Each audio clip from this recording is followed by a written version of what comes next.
plage de Louille. C'est pas mal comme entrée en matière. Ouais, c'est magnifique. Bien pour démarrer. Ah oui, d'accord. Allez.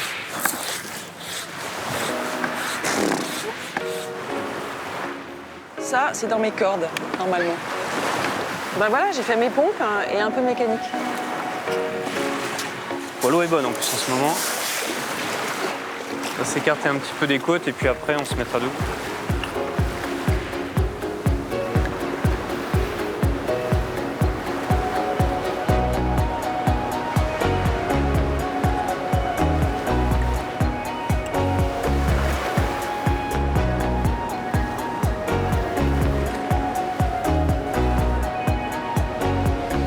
Le paddle en mer, c'est pas le paddle sur lac, c'est pas pareil. Bonjour à toutes, bonjour à tous.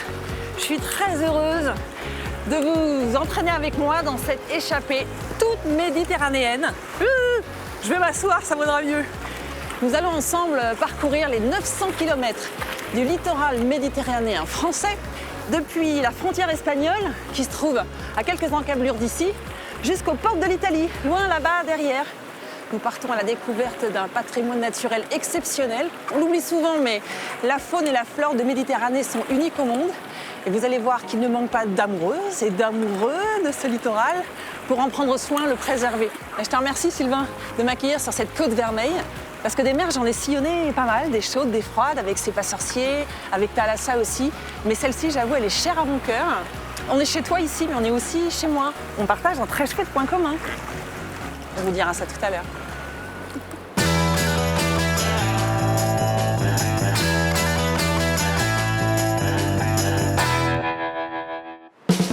Et si on voyait la vie en bleu? Moi, c'est toute ma vie. C'est plus que de l'amour. Toute ma vie, c'est la Méditerranée. Présenté par Sabine Quindou. Capitaine Michel? Oui, bonjour. Bonjour Sabine. Salut. Enchantée. Ben, écoutez, bienvenue à bord. Des échappées 100% méditerranéennes. Ça donne envie de respirer, non? C'est pas mal là. Là, on est bien. C'est ma plage préférée. Elle est très naturelle, beaucoup de gravier, elle est très propre et c'est de suite le large. La mer qui inspire. Comment on dit délicieux en monégasque? Comme ça. C'est une œuvre qui s'intitule Vestiges contemporains. On voit tout un travail de gravure qui a été fait dessus, qui évoque le mouvement des vagues, les reflets du soleil sur l'eau. Et qui respire.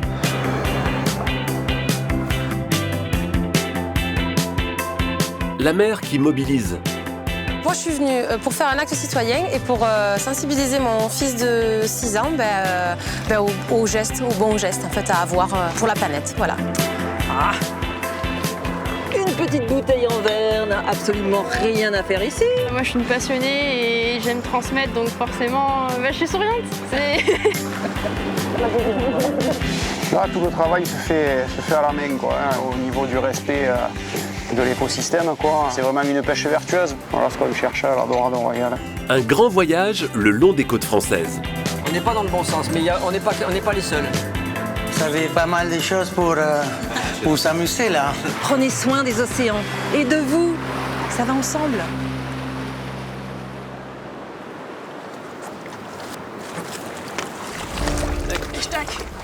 C'est très bien fait, cette petite bouée pour les pêcheurs débutants. Dis-nous, Sylvain, toi tu es breton en fait, originaire de Saint-Malo. Mais alors comment est-ce que tu as découvert la côte vermeille? Qu'est-ce que tu fais ici? Ça remonte à mon enfance en fait, de mes 4 ans à mes 18 ans. Mes grands-parents habitaient à Saint-Cyprien, donc une ville voisine.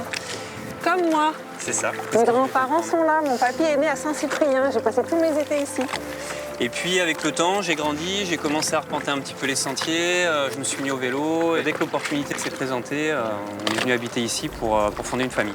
C'est le sport aussi qui t'a conquis ici. Depuis que je suis petit, je suis vraiment passionné de sport, et particulièrement de sport nature. Et ici, c'est un département, on peut regarder autour de nous, tout est beau. Il y a ce qu'on appelle le sentier des douaniers, qui à une époque était essentiellement fréquenté par des contrebandiers. Et toi, ce sentier, tu cours dessus. Le sentier des douaniers s'étend jusqu'à la frontière espagnole et c'est un réel plaisir de pouvoir courir sur ce tracé. C'est assez technique, il y a du dénivelé. C'est vraiment un plaisir, c'est un jeu finalement d'évoluer sur ces parcours. Eh, yes. Bon, c'est pas tout ça, mais si on veut atteindre la plage de Collioure...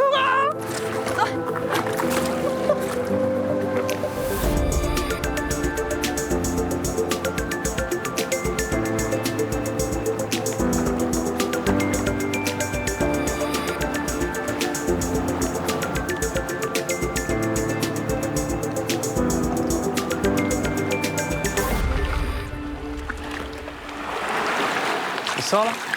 Bon, félicitations. Je suis fière de nous. Regarde comme nos efforts sont récompensés. Voilà, Enfin, c'est mes bon. efforts sont récompensés et ta patience est récompensée. T'es très très bien débrouillé. Après cette mise en bouche avec le paddle, on va partir vraiment sur mon terrain de jeu, ça va être un petit peu plus costaud là. Un petit peu plus costaud, un petit peu. Un petit peu.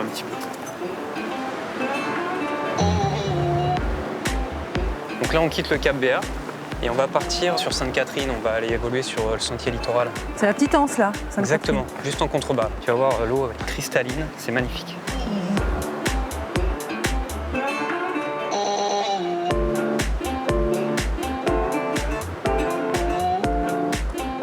Ça te dérange Sabine si je le fais à ma manière? C'est-à-dire? Bah on se retrouve en haut, je pars un petit peu en courant. Ah mais je t'en prie, fais-toi plaisir. Allez, à tout à l'heure.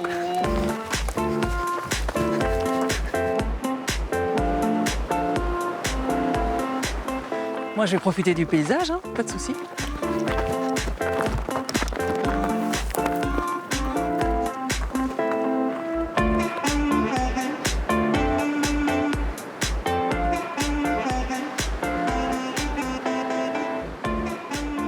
Ça va? Tu cours tous les jours? Je cours, oui, tous les jours. Ouais. Oui, parce qu'avec un département comme les Pyrénées-Orientales, c'est loin d'être une contrainte, c'est même plutôt un plaisir. La course la plus longue que tu aies jamais courue, c'était quoi? C'était un ultra-trail, c'est 180 km. 180 km? Combien de temps? J'ai mis 34 heures. 34 heures? Ça veut dire que tu cours la nuit? C'est ça. Voilà. Il vient d'où le plaisir? Ça peut paraître un peu masochiste, mais en fait, c'est une façon. Il y en a certains, ils font du yoga, d'autres, ils font du paddle, peu importe. Moi, c'est une sorte d'introspection. C'est une façon de me recentrer sur moi-même, d'essayer de repousser mes limites, forcément. Et puis, c'est une façon de me sentir vivant et pleinement libre aussi. Bon, mais il faut que ça se passe en pleine nature quand même. Les 180 km, si tu les cours sur une route, aucun intérêt, ça fait pas pareil. Ah, pas du tout. D'accord. Moi, j'ai besoin d'être au contact des sentiers, au contact du littoral, des montagnes. Pour moi, l'endurance, c'est vraiment une école de la vie. Quand tu ne lâches rien en fait en épreuve sportive, ça t'apprend s'il n'y a rien à lâcher dans la vie. Professionnellement, personnellement, voilà.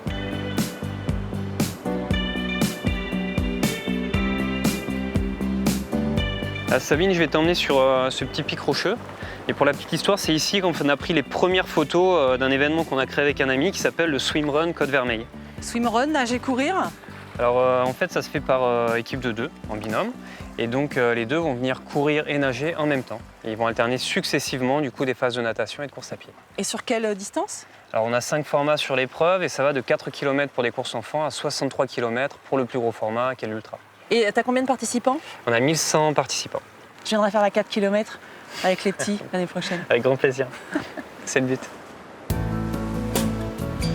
En parcourant cette côte méditerranéenne, Sabine va découvrir des paysages parmi les plus envoûtants de l'Hexagone. Les rives de la Grande Bleue sont notamment l'une des destinations privilégiées des retraités tombés sous le charme d'une météo ensoleillée 300 jours dans l'année. C'est beau ce matin, hein, il fait beau. Ouais, ça va faire du bien. Heureusement. Pour leur retraite, Josiane et Robert ont choisi le village de pêcheurs du Gros-du-Roi. Ici, 2 fois par semaine, un marché coloré accueille les habitants.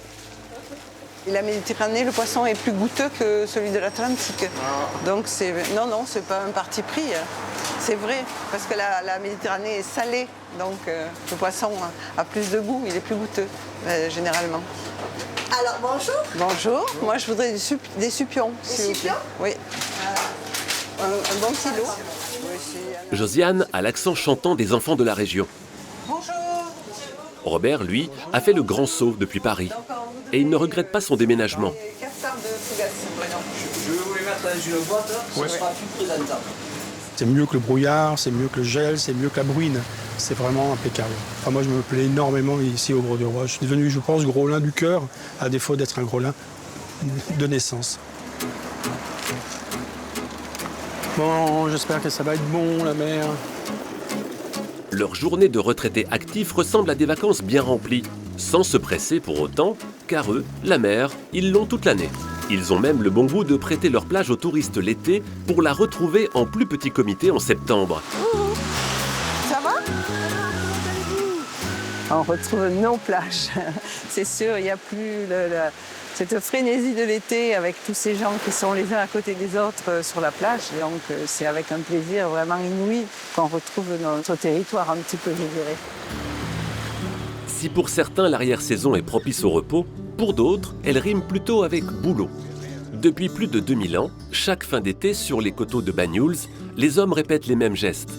Ici, le vignoble est trop escarpé pour être mécanisé. Les vendanges se font à la main et à dos d'homme. Vous montez encore un peu plus.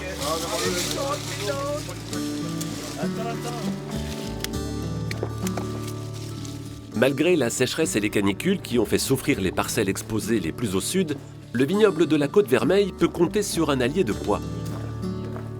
Déjà, la mer apporte un climat beaucoup plus tempéré qu'à l'intérieur des terres. Ici, en été, il fait pratiquement 5 degrés de moins qu'à l'intérieur des terres, des vignobles qui ne sont pas très loin, à 10 ou 15 km. Et par contre, en hiver, ils font pratiquement 5 degrés de plus. Plus frais en été et plus chaud en hiver. Ici, grâce à la mer, le risque de gel est proche de zéro.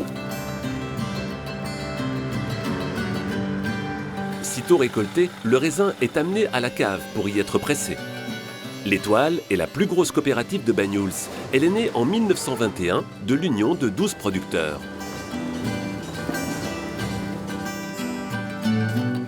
Ça, pour nous, c'est le saint des saints. Personne, théoriquement, ne rentre là-dedans. Donc voilà. Donc, les membres fondateurs sont là, ils sont un peu partout. Ils surveillent quelque part ce qui se passe dans leur cave. En réalité, ces gardiens veillent sur un fabuleux trésor. Des milliers de bouteilles, certaines vieilles de plus de 70 ans, dont le nectar, dit-on, ne cesse de se bonifier avec l'âge. En Méditerranée, la vie ne se limite pas qu'à la côte. À quelques milles au large, la Grande Bleue continue de dévoiler ses richesses, à condition de bien savoir les chercher. 150 pour l'instant. Ouais, c'est du dauphin. Tommy a repéré donc, un groupe de grands dauphins. Donc là, on les garde en vue. On regarde un peu dans quelle direction ils vont, quel est leur comportement. Là, il ne faut pas les perdre de vue. Donc il ne faut pas les perdre de vue. C'est vraiment l'objectif, ne jamais les perdre. Ok, bah ils sont devant. Pendant 2 semaines, les membres de l'association Miraceti arpentent les côtes pour y recenser les populations de grands dauphins. Ouais, tu peux ralentir un tout petit peu. Là, t'en as 2 à 10 heures. Le but, c'est de photographier leur aileron. Et pour cela, rien de tel qu'une approche en douceur sur le côté. Prenez bien la photo, hop, du côté gauche, comme tout à l'heure, vous avez fait le côté droit. Si on peut se rapprocher, c'est bien. Ouais. J'ai l'impression de déjà bien l'avoir.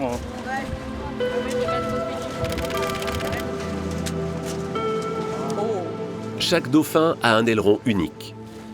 Ces photos sont des cartes d'identité qui permettront de mieux comprendre le mode de vie de cet animal emblématique de la Méditerranée.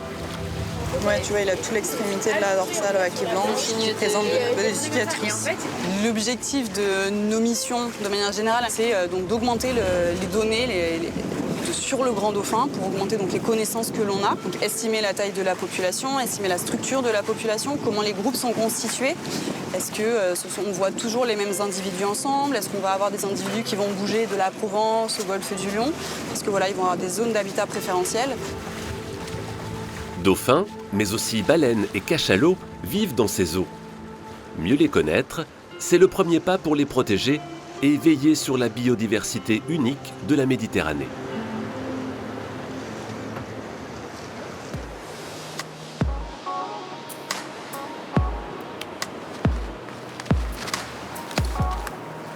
Alors là, Sabine, tu vois, on est sur la plage des Batteries avec Collioure en fond. Donc là, ici, c'est vraiment le départ d'une course qu'on organise qui s'appelle le Swim Run. Il y a 240 personnes qui s'élancent avec des fumigènes en direction d'Argelès. Salut Sylvain. Bonjour. Bonjour Je te présente Alizée. Enchantée. Qui travaille pour le parc marin et qui est également une des concurrentes du Swim Run. Donc qui nage et qui court. C'est ça, exactement. Sur quelle longueur? Moi, je fais la courte uniquement, la petite, qui fait 13 km à peu près. C'est la petite, hein, 13 km. Et donc en plus, parc marin alors? En plus, je travaille au parc naturel marin du golfe du Lion. Donc c'est une aire marine protégée qui va de Leucate dans l'Aude jusqu'à Cerbère et jusqu'à 35 000 nautiques au large. Donc c'est une très grande aire marine protégée. D'accord. Et donc nous, on travaille tout autour de cet espace pour la protection et le développement durable des activités. Je veux voir tout ça. On y va? On y va. C'est parti. On y va.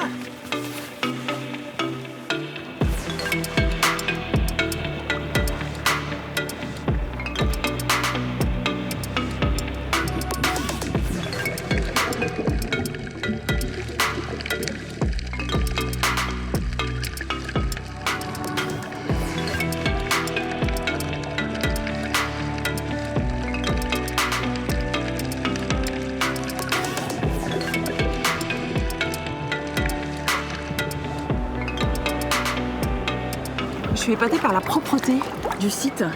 On est tout près d'une plage, on est dans une zone sous forte pression touristique. Je m'attendais à avoir un peu plus de plastique que ça et en fait j'en ai pas vu un seul bout. Non, l'eau est assez propre. C'est vrai que je pense que les mentalités ont peut-être changé ces dernières années. On est dans des sites qui sont assez respectés. Et puis on est sur un site un peu préservé. Il n'y a pas beaucoup d'ancrage. Du coup, c'est très très propre. Très habité. Ce spectaculaire banc de saupe qui nous a fait un show en train de brouter là. C'est très très chouette. Donc cette posidonie, elle est très importante. Ouais, la posidonie, c'est une espèce qui est endémique de la Méditerranée. On la trouve qu'ici. Et alors dis-nous bien, algue ou plante? C'est une plante. C'est une plante. Photosynthèse, c'est-à-dire qu'elle piège du CO2 et ça va relarguer de l'oxygène à la place. On dit que c'est un peu le poumon de la Méditerranée en termes de production d'oxygène. On va là-bas? On va plus loin. Allez.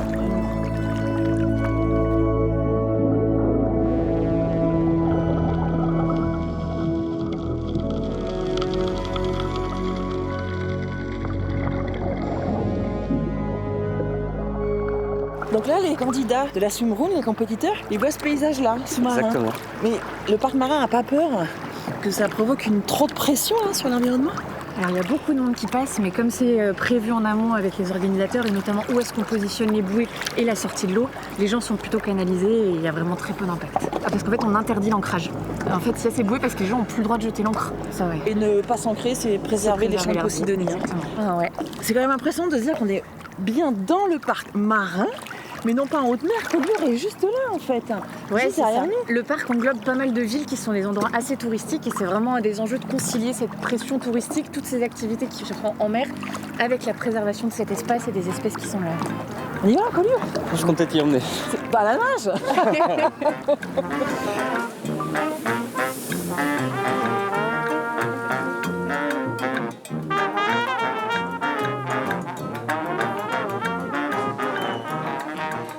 L'art de vivre à Collioure, c'est aussi la fête. Et le Colliourin qui aime faire la fête et aime surtout la partager avec les autres. Donc ça se passe en musique alors? Exactement. Sauf que la musique là sonne un peu plus comme la musique de chez moi, de mon autre chez moi. Ça sonne un peu cubain, un peu antillais, plus que typiquement catalan.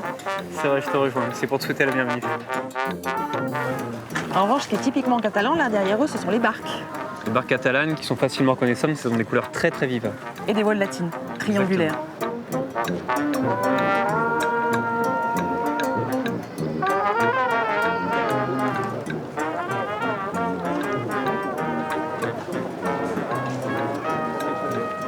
Donc toi, tu te promènes dans les petites Collioure comme sur le sentier des douaniers, à grandes enjambées.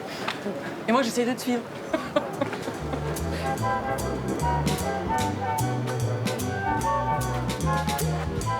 Donc là, on arrive dans le quartier. Le quartier des pêcheurs. Alors, pas totalement. À l'origine, en fait, il faut imaginer qu'ici, c'était une colline. Au-dessus de cette colline, on a le fort Miradou, qui est un fort militaire. Et donc, les premières constructions de maisons étaient pour l'armée. Ah d'accord, alors il y avait d'abord les militaires qui ont habité ici, puis seulement après les pêcheurs. Exactement, les pêcheurs ont commencé à rentrer dans les maisons. Et petit à petit, avec le temps, ils ont commencé à construire de chaque côté de la colline pour avoir le quartier qu'on a aujourd'hui. Ah d'accord. Et l'une des particularités de ce quartier, c'est la couleur des maisons, des volets. C'est jaune, c'est bleu, c'est rose. C'est très vif. Tu te souviens tout à l'heure des barques catalanes qu'on a vues sur le port? De couleurs très vives également, Exactement. très colorées. En fait, tout est parti de là. Les pêcheurs de l'époque, du coup, avaient chacun une barque et pour les différencier, ils les peignaient avec des couleurs très vives. Et le surplus de peinture, pour ne pas le gaspiller, était utilisé pour peindre les portes, les volets. Du coup, avec le temps, ça a beaucoup plu et ça s'est élargi. Et maintenant, c'est ce qui fait aussi une des singularités de Collioure et ce qui fait qu'elle est reconnue aussi à travers le monde. Donc ça vient des barques. Ah oui, d'accord.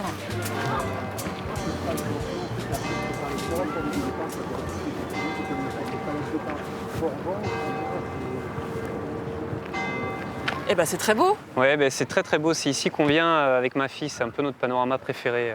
Pour moi, Collioure, c'est ça, c'est les couleurs. C'est le bleu jeté dans la mer, le vert, et puis toutes les maisons.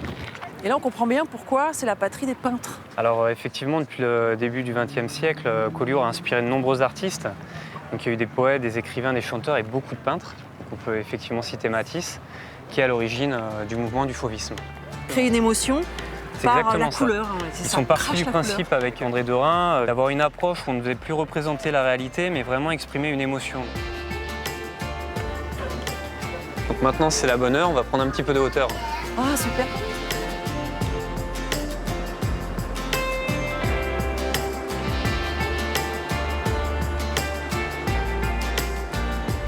Ben voilà, on est bien là, C'est idéal pour terminer la fin de journée.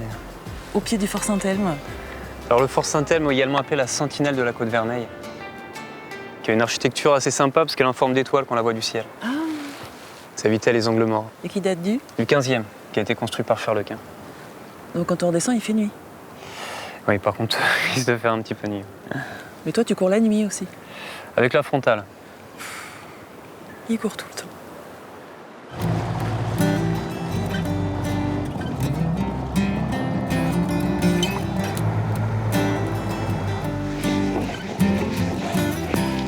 Là, tout le travail se fait à la main, quoi, hein. Donc déjà, au niveau du respect de l'écosystème, quoi, c'est vraiment une pêche vertueuse parce que on n'a quasiment pas d'énergie à employer, si ce n'est la force des bras. Hein. Le moteur est à l'arrêt, il n'y a pas d'hydraulique pour lever le filet. Et puis c'est toujours pareil, à la force des bras, on lève moins de filet qu'avec une machine, quoi. Donc l'impact n'est pas le même. Voilà ce qu'on cherche à la dorade royale.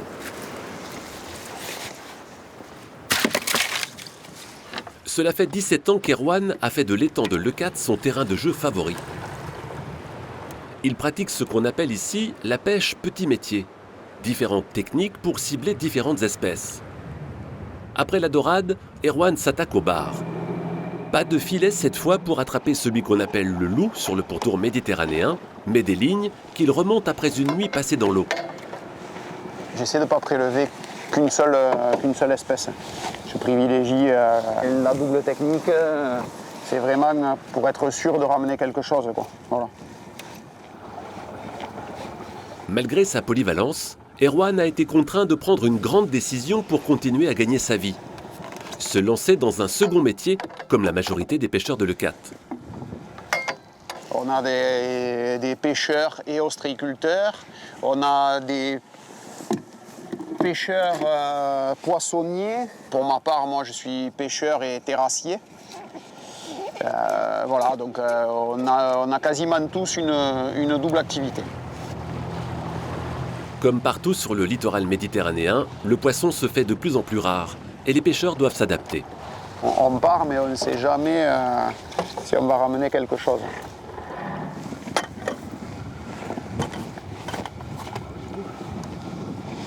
Enfin quelqu'un au bout du fil. Mais aujourd'hui, ce loup va échapper à la glacière. Car en plus de sa double activité, Erwan travaille aussi pour la science. Il met parfois ses compétences de pêcheur au service des scientifiques. Ça va les gars? Il y en a deux là sur la première ligne. Il y en a un qui nage à l'envers, mais il y en a un qui nage à l'endroit. Très bien, super. Ils sont jolis quand même. Ouais, ils sont jolis, ouais. Ok. Ils sont jolis. Le poisson est d'abord endormi pour être manipulé. Les scientifiques peuvent alors recueillir un maximum de données. 1 kg, 380. Le but de cette étude, c'est de connaître les déplacements des poissons, d'évaluer leur fidélité à la lagune. Pour cela, le bar est équipé d'une puce. C'est ce petit émetteur qui va émettre sous l'eau des sons qu'on va pouvoir écouter grâce aux hydrophones qu'on a partout en Méditerranée et connaître le parcours qu'aura ce poisson à terme. Depuis 2017, plus de 600 individus ont été équipés permettant de mieux connaître les habitudes des poissons et d'envisager une meilleure gestion de la ressource. Sur ce programme, les intérêts des pêcheurs et des scientifiques convergent. Je pense qu'il y a une réelle prise de conscience, notamment je trouve des jeunes pêcheurs qui sont très motivés, qui sont très entreprenants pour venir avec nous, nous aider, qu'on partage les informations, adapter leur mode de pêche, leur saison de pêche, les espèces cibles en fonction justement de l'état de ces ressources-là. Et ça, je trouve que ça donne beaucoup d'espoir en fait pour l'avenir. L'été touche doucement à sa fin, mais les touristes sont encore là sur le port de Leucate. Dans sa guérite, Baptiste accueille les clients. Bonne promenade à tout à l'heure. Bienvenue à bord, vous pouvez vous avancer au bateau. C'est l'Azur, le bateau qui est juste là. J'arrive. Il y a 11 ans, ce pêcheur a lui aussi fait le pari de la double activité. De jamais courir.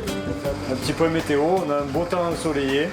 Il y a eu un petit coup de vent d'est, donc il y aura certainement un petit peu d'eau résiduelle, ça risque de bouger un petit peu en mer. Et sur l'avant, il est possible que ça mouille un peu. Vous avez pris l'option thalassothérapie. En haute saison, il troque sa casquette de pêcheur pour celle de capitaine de bateau promenade. Sur votre droite, vous allez apercevoir des bateaux qui sont rangés sur des étagères. C'est un port à sec. À Leucate, comme dans beaucoup de ports méditerranéens, on manque de place. Si la double activité est avant tout un choix économique, cette nouvelle façon de pêcher s'accorde parfaitement avec les nouvelles préoccupations écologiques. Je ne suis pas uniquement tributaire de la pêche, j'ai pas une grosse pression au niveau de la pêche. Je fais, on va dire, 5 mois de l'année à la pêche et après on va faire 4-5 mois pareil à la promenade. On a la moitié de l'année où je pêche pas, donc du coup là les poissons, et moi en tout cas pour ma part je les laisse tranquilles sur cette période-là. Le clou de la promenade, c'est la dégustation des huîtres de Leucate, produites bien évidemment par un ami de Baptiste, pêcheur ostréiculteur. Si vous voulez bien vous rapprocher pour la dégustation d'huîtres. Le plaisir à bord, la fraîcheur, le petit vin blanc qui va avec, bravo.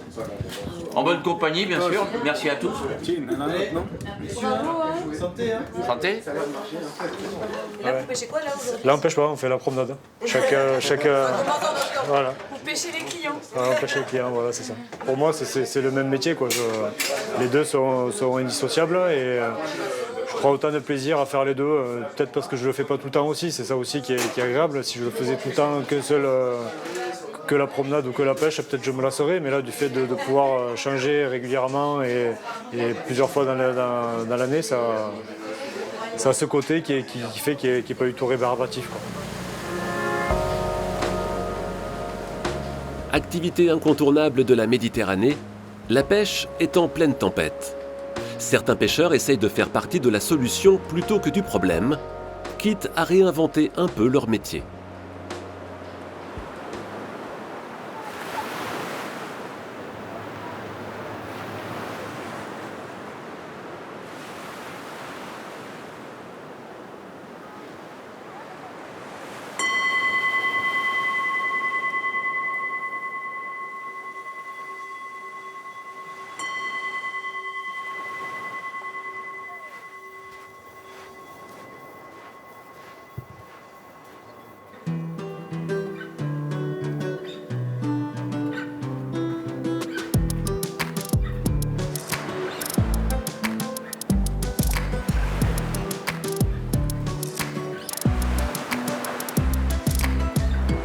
Festival des couleurs, hein, avec les bannières sang et or aux couleurs de la Catalogne. Hello. Coucou Sabine. Ça va? Ça va et toi? Ouais. Lou, je suppose. Voilà, je te présente ma fille. Je t'avais dit qu'il n'y avait que des belles choses en Côte-Vermeil, ben voilà, c'est mon joyau. Ce rassemblement de vieux gréements et de bar Catalogne s'appelle comment déjà? Alors ce rassemblement s'appelle le Vir-Vir. Il a lieu tous les 2 ans à l'Anse de Poly et c'est l'un des plus grands rassemblements de la côte avec des bateaux qui viennent d'absolument toute la région. Et nous on embarque sur l'Ange Gardien, le bien nommé, dès que les barques vont partir. Donc c'est ton premier Vir-Vir? Ouais. Moi aussi. Cric-crac, cric-ou-crac. Bon bah moi aussi parce que je vais me mettre dans le lot. Hein. Vous avez un bateau là? Oui, sur le bleu là, il y a marqué PV, c'est celui à côté. Et il a quel âge? Oh, il est vieux celui-là. 1867 par là. Ah ouais? Ouais. Wow.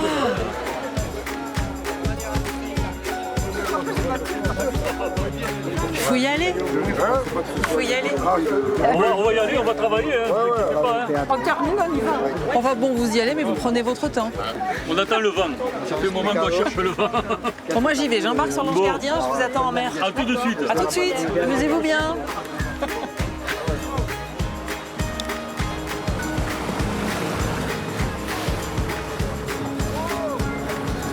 Capitaine Michel? Oui, bonjour. Bonjour Sabine. Salut. Enchantée. Je vous présente Sylvain, Lou, vos nouveaux passagers. Parfait, bah écoutez, bienvenue à bord.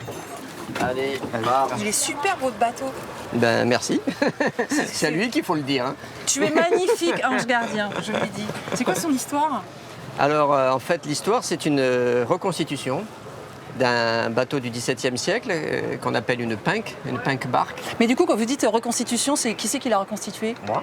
Enfin moi, avec mon épouse, D'accord. c'est nous qui l'avons fait, oui. Je guette en même temps le départ des Oui, barques tout le catalanes. monde Je est crois en train de qu'elles commencent à se partir, mettre on en va pas place. tarder nous aussi. Mais du coup, pourquoi vous venez là dans ce virvire? Parce qu'on est un bateau à voile latine.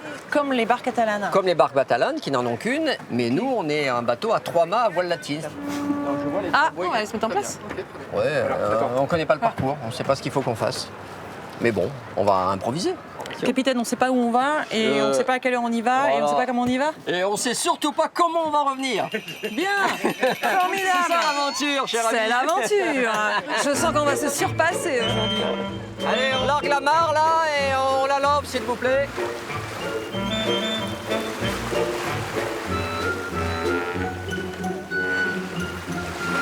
Il doit y en avoir comme nous qui n'ont pas entendu les instructions. C'est une vraie course avec un trophée à la fin? Non, c'est pour ça que ça s'appelle pas une régate, mais un vire-vire. C'est une démonstration de bateaux qui se réunissent en même temps, souvent d'une typologie analogue, en l'occurrence des voiles latines. On ne cherche pas à déterminer un vainqueur, donc il n'y a pas un départ académique et une arrivée académique. Allez, on s'active. Allez, on y va, parce qu'il va falloir changer les côtes de phoque aussi. Et c'est pas les côtes, c'est un demi, les côtes de voile. Allez, Christine, reprends. Allez, tourne là sur la bite, là, voilà, parfait. Attends qu'on ait viré, ne largue pas tant qu'on n'a pas viré. Eh oui, on te laisse passer, c'est bon.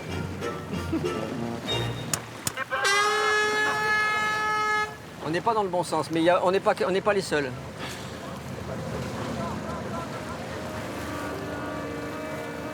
Ça y est, c'est parti. Ça y est. Ouais. Ça vous plaît? Ouais, c'est superbe. T'es contente, Pinette? Ah oui. Oui. Là, c'est particulièrement beau. Là, c'est un peu éloigné des côtes avec tous les bateaux. C'est fantastique. De toute façon, que ce soit sur mer ou sur terre, ici, c'est que du plaisir.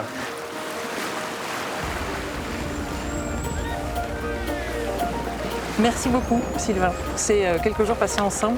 C'était chouette de t'entendre parler du challenge et du dépassement de soi. Pour moi, c'était un vrai plaisir aussi de pouvoir t'accompagner, de te faire découvrir quelques petits coins de la côte. Il y a encore beaucoup de choses, donc j'espère que tu reviendras. Évidemment.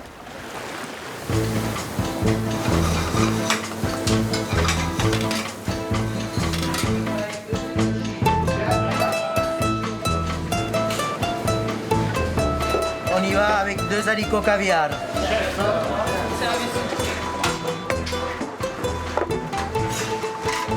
Attention, les glaçages, c'est un peu trop liquide. Il faut qu'il soit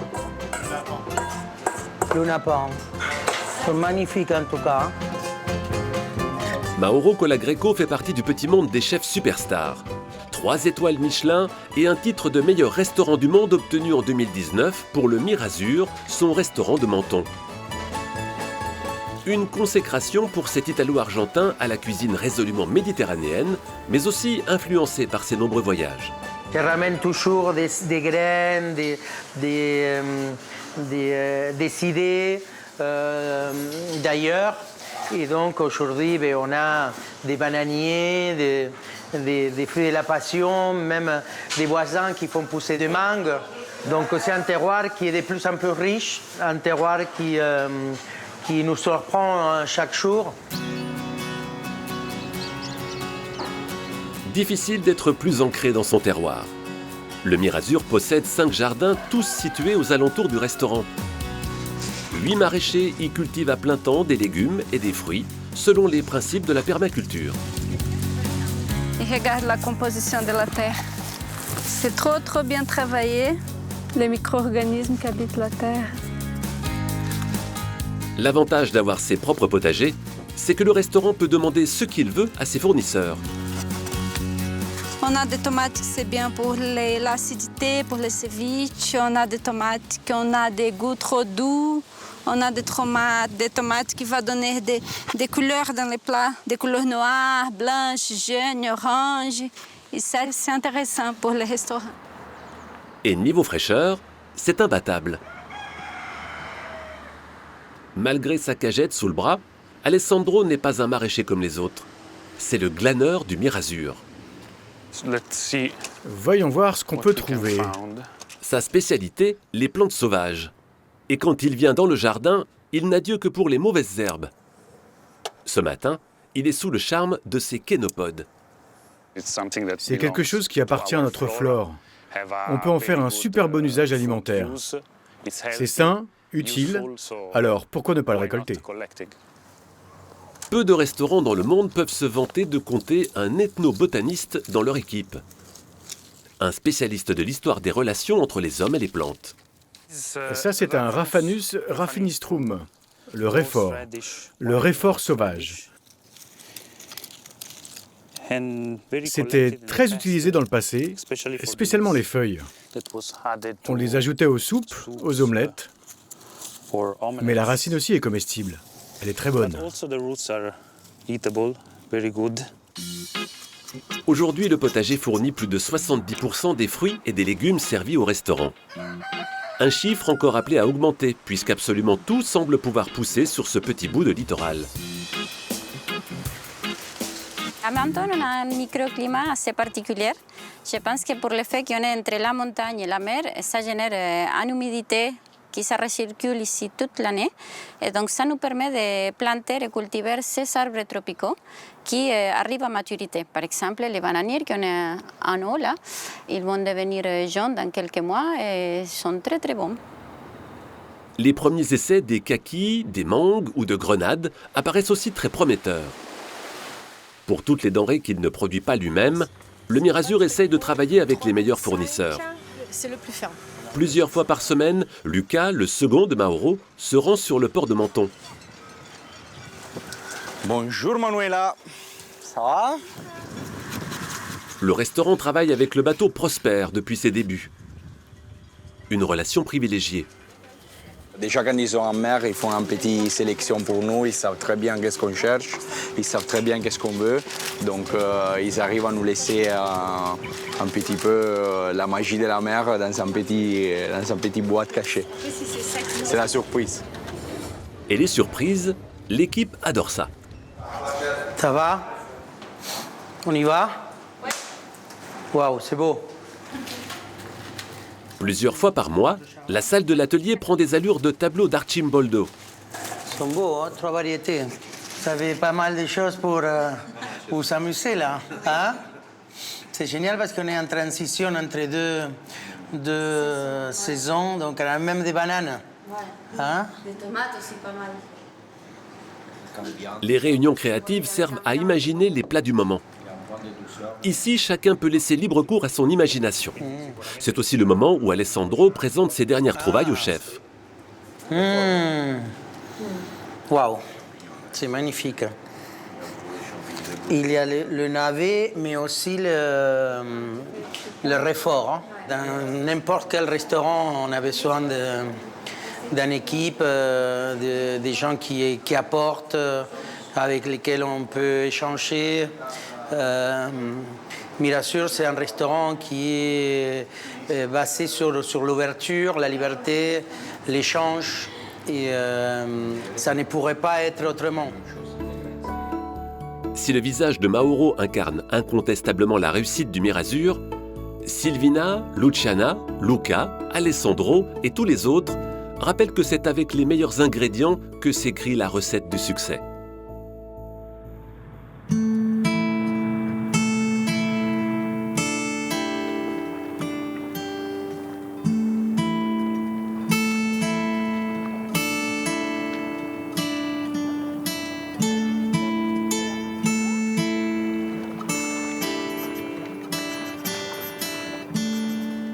Tu vas désarmer tout ça? Non, tout ça, non, c'est impossible. Non. Il y a 5 km, 5 km et demi à faire. Et celui-là, là, de filet, tu le jettes parce qu'il est des trous? Parce qu'il est en fin de course. Il est en fin de course. Voilà. Bon, bah c'est top, on va essayer de pouvoir le recycler, donner une nouvelle vie. Ce qu'on va faire, c'est que moi, dans 2 semaines, je viendrai récupérer ce que tu auras déjà désarmé. Et puis, ça va partir en collecte. Bonjour coucou, Sabine. Ça va? Bah bien. Bonjour messieurs. Je te présente l'équipe Serge et Manu. Travaillent ensemble. Pêcheurs à Port-de-Bouc.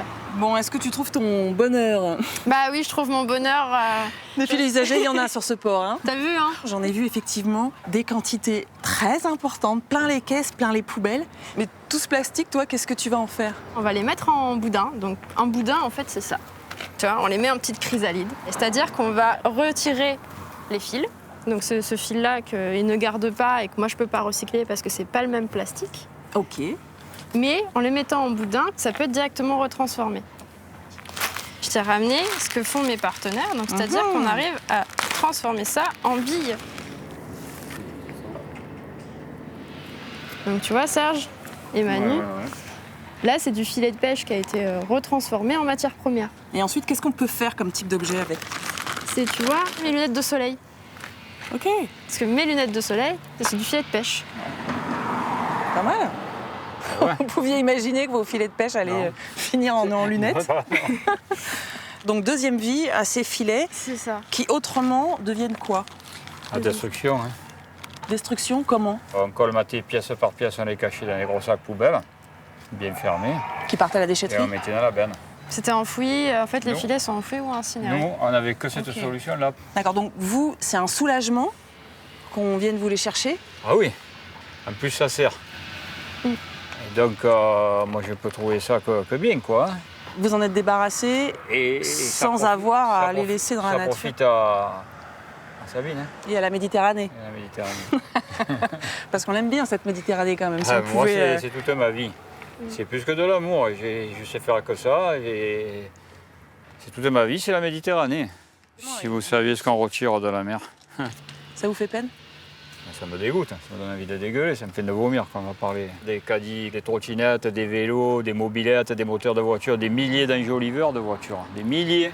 Du coup, bien souvent, avec les pêcheurs, on dit que ce sont des éboueurs de la mer non reconnus. C'est vrai. Et depuis combien de temps ton entreprise les récupère pour les recycler? Alors moi, ça fait 6 ans que j'ai monté ce projet-là, que je me suis spécialisée sur ce déchet-là, parce que personne ne le faisait, que je me suis spécialisée sur comment on va quantifier, parce qu'il y a encore 6 ans, et même il y a encore 2 ans, on ne savait pas le volume de filets jetés par les pêcheurs. D'accord. C'était tabou. Et c'est seulement depuis 2 ans qu'il y a des lois qui se mettent en place, des filières structurées, etc. Il faut qu'un peu de bonne volonté et un peu d'huile de coude et tout marche. Hein. Dans la vie, c'est le résumé de la vie, quoi. Sabine, je t'ai amenée au bagne. Ok, on est un peu loin de la mer, mais tu vas voir, en fait, on va s'y rapprocher par un petit projet. On a démarré via une association, c'était un de la terre, et essayer de mutualiser, d'accompagner les potiers d'Aubagne, parce que Aubagne, c'est la poterie, c'est le fief de la poterie ici dans les Bouches-du-Rhône. Et ils nous ont fait part d'un problème, c'est qu'ils avaient des déchets. C'est-à-dire les poteries cassées, mal cuites, parce que le projet leur va plus, quoi que ce soit. Vous ne savez pas quoi faire? Exactement. On s'est dit, et si on mélangeait nos compétences pour arriver à faire des récifs artificiels où on va restaurer un milieu qui a été abîmé par l'homme? Avec les déchets potiers. Exactement. Bravo. Donc là, on va voir Marion, qui est une des potières qui a participé au projet. Allons-y.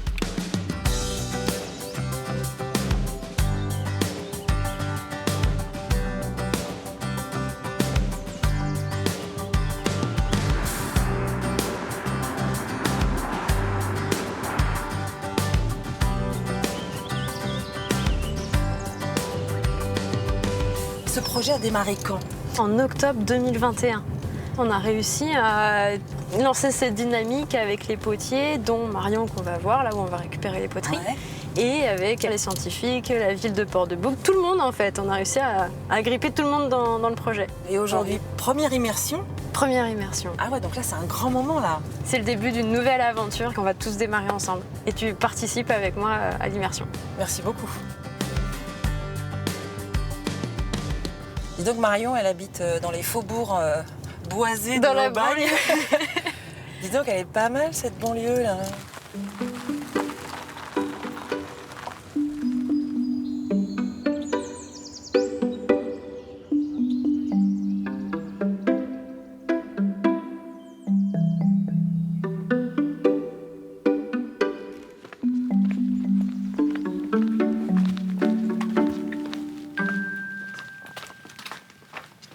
Bonjour Marion. Bonjour. Je suis Sabine. Enchantée. Ça va Marion? Oui. On est venu récupérer les poteries, tu sais, pour la suite du récif. Tout à fait. Elles sont là. Donc là, ce coup-ci, tu m'as mis des petits pieds en grès. Exactement, en grès chamoté. C'est du grès, donc ça cuit à haute température, donc vers 1260 degrés à peu près. Et la chamotte, en fait, c'est de la terre qui était cuite, concassée et remise à l'intérieur. Et donc c'est complètement naturel. C'est complètement naturel parce que le grès, c'est une base de sable. Ouais. Ça, dans le milieu naturel, il n'y a aucun impact écologique au niveau sanitaire non plus. Et puis le fait que ce soit un petit peu rugueux, tu vois, pour les espèces comme les anémones, elles vont pouvoir se fixer sans problème. Okay. Et puis celui-là, tu vois, ça peut être une super maison pour un petit poulpe, pour des petits poissons. Okay. Donc c'est un peu d'imagination, mais aussi côté scientifique. C'est un support. C'est juste un support de vie. Et justement, comme c'est un projet expérimental, parce que ça, c'est le premier récif en Méditerranée française où on immerge du déchet de Potier. Donc, pas mal. Moi, de penser que ma poterie, il va y avoir des petites anémones qui vont se poser dessus, je trouve ça génial. Et puis ça permet, tu vois, de connecter deux mondes qui s'étaient un peu séparés, la terre et la mer. Donc ça, on peut embarquer. Ça, on peut embarquer. Ok. Je prends la caisse. Ouais. Allez. Bah merci Marion. Bah merci à vous. À plus tard. À plus tard. À bientôt. Au revoir.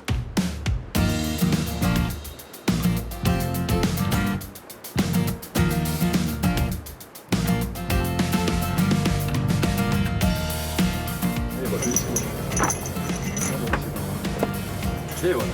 Allez. Bonjour. Bonjour les garçons. Salut. Ça va? Bonjour Sabine. Vous êtes prêts? Nous sommes prêts. Attention la tête. Voilà. Salut. Marc, Christian et Fabrice. Donc, club de plongée de Port-de-Bouc. De Port-de-Bouc. Donc partenaire du projet sur le récif. Et du coup, on va aller plonger, immerger le récif. C'est parti.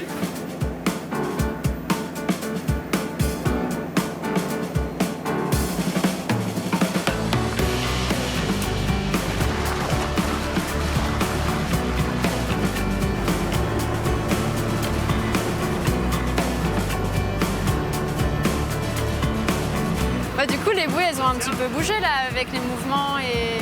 Bah oui, c'est la deuxième là. Normalement, celle qui est derrière, elle devrait être plus par là. Il suffit de soulever le bout, de tirer un peu. Puis peut-être on la recalera à ce moment-là.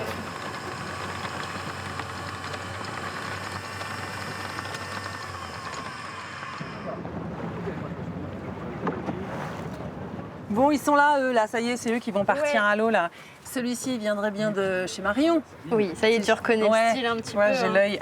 Son nichoir à mésange qui va devenir un nichoir à poissons, parce que tu as un petit trou, donc les petits poissons vont venir pouvoir se cacher dedans. Ouais. Tu as la sphère aussi, alors là, sur le transport, elle s'est un peu cassée, mais bon, ça va permettre quand même aux anémones de se développer, donc on va pouvoir observer tout ça. Et après, sur celui-là, là, c'est un peu ce côté artistique, où on a mêlé un peu tout ça. En fait, j'aime bien parce qu'elle fait son possible pour être hyper sérieuse, alors que là, elle est pleine d'émotions. Ça va? Oui. Ça touche vraiment beaucoup, là. Ah bah oui. Ouais. Ah bah oui. Forcément. Quand tu passes 6 ans à galérer, à convaincre des politiques qu'il faut recycler, qu'il faut restaurer la biodiversité, et puis qu'on est là, au-dessus d'un spot de plongée, petit moment d'émotion. Et puis moi, je suis un petit cœur d'artichaut, donc forcément. Vous êtes prêtes hein? Nous, on est prêts en tous les cas. Enfin, à 50%. À 50%.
Merci de m'avoir fait participer à ce moment-là. Avec plaisir, en tout cas. C'était chouette de partager ton émotion. Merci, et puis non, c'était cool.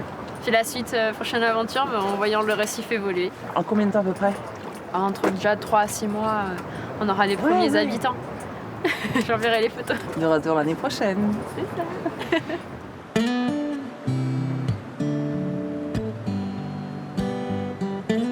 Bon, allons voir un peu où on en est. Ça a vraiment bien avancé là, depuis qu'on n'était pas venu avant l'été. Ils ont travaillé même pendant les vacances cet été. Ouais. La cour et les enduits sur cette partie du bâtiment sont déjà achevés. Ouais. Les travaux avancent bien au phare de l'Espiguette. Ce monument classé qui surplombe la Camargue vit depuis un an une sérieuse cure de jouvence. Ce phare est toujours dans sa composition d'origine. Il a subi très peu de transformations. Donc on voit là, en tout cas à l'issue des travaux réalisés par la commune du Grau-du-Roi, on pourra retrouver le phare tel qu'il était en 1869, année au cours de laquelle il a été allumé pour la première fois. Et ça, c'est vraiment quelque chose d'exceptionnel de pouvoir faire ce voyage dans l'histoire.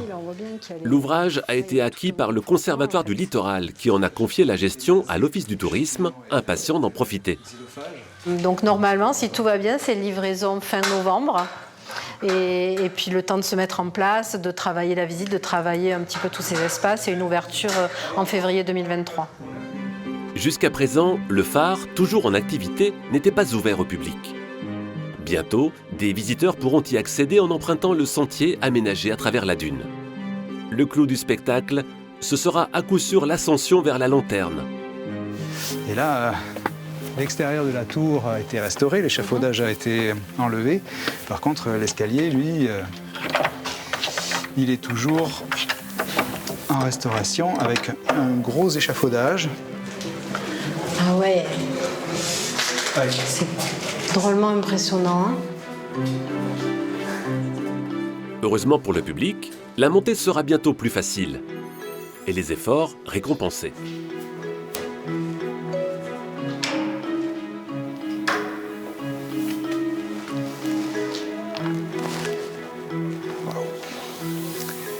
Voilà, c'est toujours l'effet waouh quand on arrive ici, puisque la Camargue est un territoire extrêmement plat et le phare offre un belvédère de 30 mètres de haut. Le Conservatoire du Littoral est une institution publique sans équivalent en Europe qui a pour mission de veiller sur nos rivages. La mission du Conservatoire du Littoral, c'est principalement d'acquérir des espaces naturels pour les soustraire à l'urbanisation, pour arriver à une sorte d'équilibre entre stations balnéaires, zones urbanisées et espaces naturels. Les espaces naturels littoraux sont relativement rares, donc ce sont des milieux intéressants, importants à préserver. L'ensemble des 750 sites en possession du Conservatoire couvre plus de 13% du littoral français. Des paysages remarquables, à l'image des marais du Viguera. C'est en 1992 que l'établissement public a commencé à racheter ces zones humides à une multitude de propriétaires fonciers.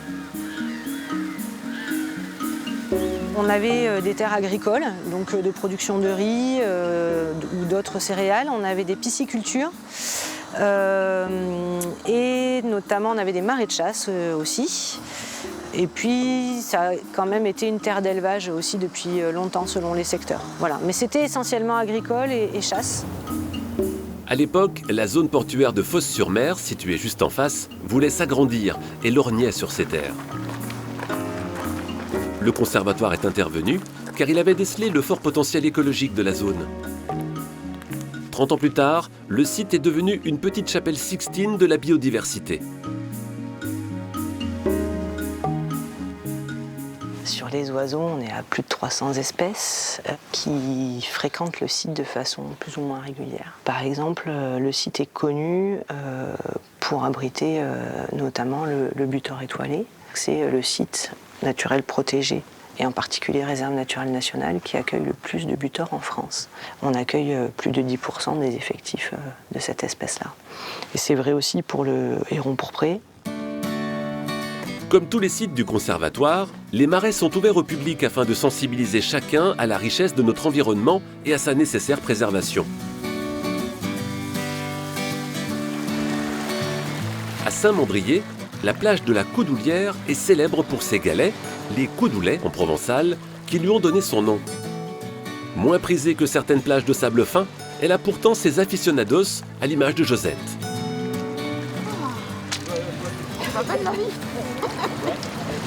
C'est ma plage préférée.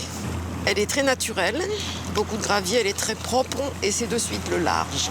Moi je l'ai connue ici avec le parking derrière Et je préfère ce site là maintenant, parce que c'est beaucoup plus naturel. On n'a plus les gaz de voiture. Au printemps, la plage a subi un sérieux lifting. Exit les aménagements des années 70, parking au ras de l'eau, vieux cours de tennis et bitume. La plage a été renaturée. Je suis venue un petit peu au printemps et j'ai vu qu'il y avait des travaux d'aménagement à l'arrière de cette plage justement. Et puis là aujourd'hui c'était la découverte. Et effectivement je trouve que ça conserve tout son aspect naturel, ça rajoute de la végétation. Et puis ça s'intègre très bien du coup dans le décor. Ça me plaît beaucoup. Si les plantations devront encore attendre un peu pour donner leur plein potentiel, le changement est visible. La nature semble avoir repris ses droits. Avec cette opération de désartificialisation, le Conservatoire du littoral a voulu montrer que l'homme pouvait aussi réparer ce qu'il avait un jour endommagé.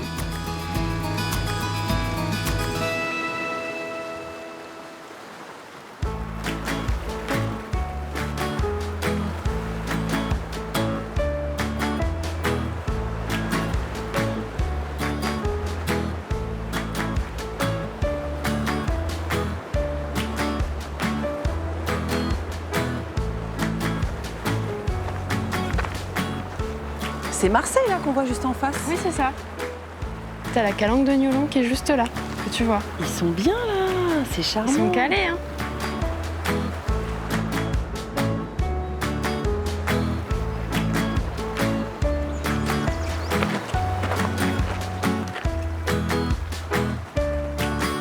Bon, tu vois, là, on change un peu de paysage par rapport à hier, quand même, à Port-de-Bouc, où c'était très industriel. Et là, je t'amène sur mon autre métier. Je suis guide nature en freelance.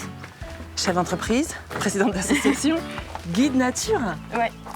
Je sais que ça fait un peu beaucoup, mais tu vas voir qu'en fait, pour moi, c'est hyper logique. Finalement, toutes ces activités, elles se reconnectent sur un même point central. Ça, la nature et son écosystème, son environnement. Ça donne envie de respirer, non? C'est pas mal, là. Là, on est bien. Ici, c'est le sud, comme on dit. C'est le sud.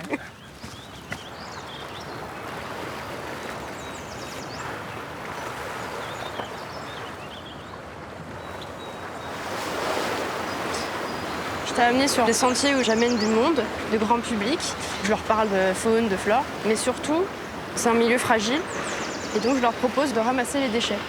Donc, on prend un temps, pendant cette balade nature, de rendre beau encore ce site. Mais je veux faire aussi alors. On y va? Moi aussi, je veux contribuer à rendre beau Ouais, ce ça site. va. Alors, je t'ai ramené des sacs. Ah oui, d'accord, t'avais tout prévu. Bah oui, toujours un sac sur moi, toujours. Du plastique. Ah, bah tiens. Qu'est-ce que c'est que ça? Une pompe à vélo? Non, un bout de canne à pêche. Regarde, tu vois, elle est un peu cassée. Ah bah elle est même complètement cassée. C'est ça. On va dire qu'elle a été oubliée. Hop. Quand tu amènes tes groupes ici, qui au départ viennent pour se promener, et que tu leur annonces qu'ils vont participer au nettoyage d'un site, comment ils le prennent? Bah au début, forcément, quand on te dit que tu vas ramasser les déchets des autres, t'es un peu sur la réticence. Et puis finalement, quand tu vois la beauté du site, la fragilité et comment ça fonctionne, bah t'as envie d'agir. Donc en fait, je vais provoquer une émotion pour avoir envie de ramasser ces déchets. Et puis finalement, on va passer de 1 heure à 2 heures de ramassage parce que, bah non, ils ont envie de laisser le site propre. Tu les attrapes par l'émerveillement en fait. C'est ça. Regarde, t'en as encore même ici. Hop. Et ici, regarde. Tu vois, il a fait tomber sa boîte d'hameçon. Alors ça, c'est super dangereux. C'est pas bon pour l'environnement, évidemment, hein, si ça retourne à la mer. Mais un enfant viendrait courir ici, pieds nus, pourrait se blesser aussi, ou n'importe qui d'autre. Et là... Un fil de pêche. Du nylon. Ah, une petite bouteille en verre n'a absolument rien à faire ici. Tu sais qu'en ramassant bien tous les déchets, on peut se raconter une histoire. Le gars a cassé sa canne à pêche ou à cause des vagues. Du coup, il a récupéré la ligne. Et il a fait une ligne sauvage avec un caillou. Dépité, il a fumé 47 cigarettes, arrosé d'une petite bière. Quand tu es guide nature, toi, finalement, tu es toujours engagé. Tout le temps. Tu es engagé comme chef d'entreprise, tu es engagé comme présidente d'association. Mais toutes ces activités-là, c'est quoi le lien? C'est quoi le point commun? C'est de connecter les gens entre eux. C'est de connecter le monde scientifique avec le grand public. C'est de faire passer des messages pour que chacun ait envie d'agir. Et puis c'est une satisfaction de te dire ah ça y est, j'ai passé 1 heure à parler de nature avec un groupe et puis ils vont repartir en ayant dit ah tiens je vais prendre ce challenge de réduire en prenant une gourde, donc de réduire la bouteille en plastique, tu vois, des choses toutes simples. Et donc là oui c'est satisfaisant. Tu dis c'est satisfaisant, avec un tel sourire, une telle brillance dans les yeux qu'on a l'impression que tu es heureuse ou comblée ou... Passionnée. En fait c'est ça, moi je suis une passionnée et j'aime transmettre donc forcément je suis souriante. Le partage sans sourire, non? Ça donne envie, non, de sourire?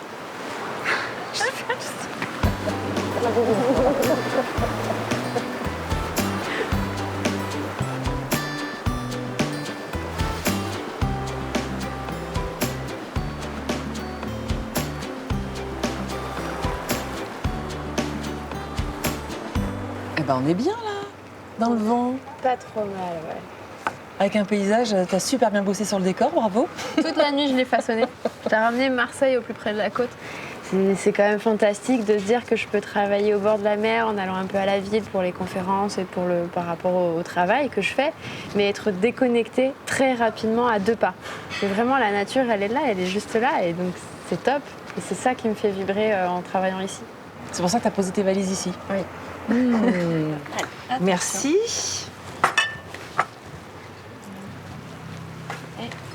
Le filet de dorade.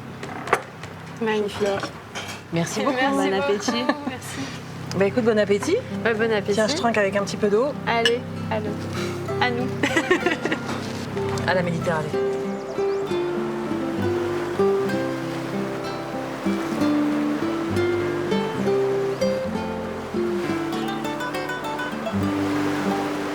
Tu mènes tous tes projets avec un grand sourire, ce sourire éclatant, mais en vrai, c'est difficile, non?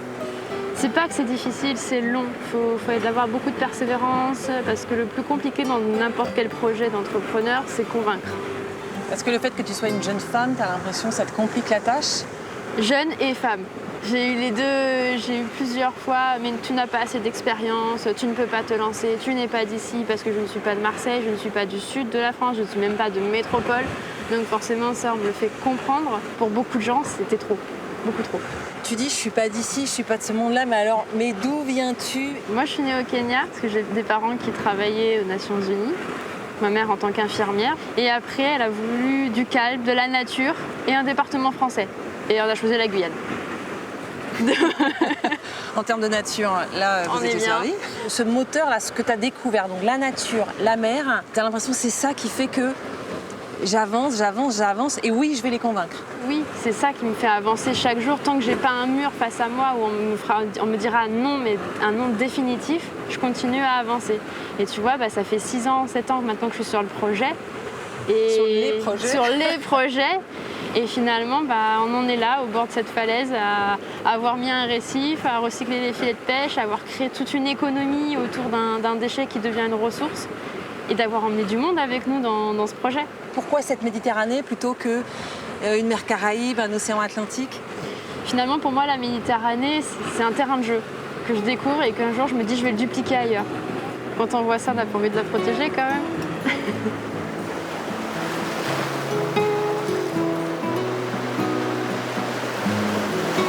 Vraiment, Sabine, il faut que je te remercie pour toute cette énergie que tu donnes. Tu dégages une énergie folle qui fait beaucoup de bien, qui donne envie.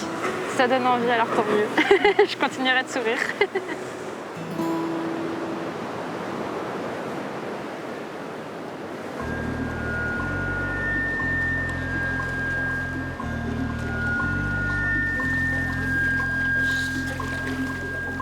Il y a un saut là, peut-être on peut l'avoir celui-là.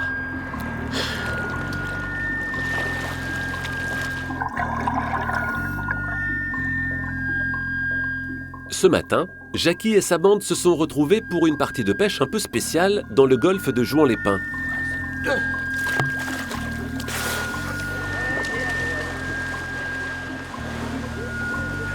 On va tenter de désensabler le transat. On va faire quelques tentatives, les gars, les nombreux. Les nombreux, on va pas se caquer un poumon. Hein. Allez. Ces apnéistes sont anciens pêcheurs sous-marins. L'âge avançant, l'apnée en haute mer était de moins en moins conseillée. Ils se sont alors rapprochés du rivage et ont eu une très mauvaise surprise.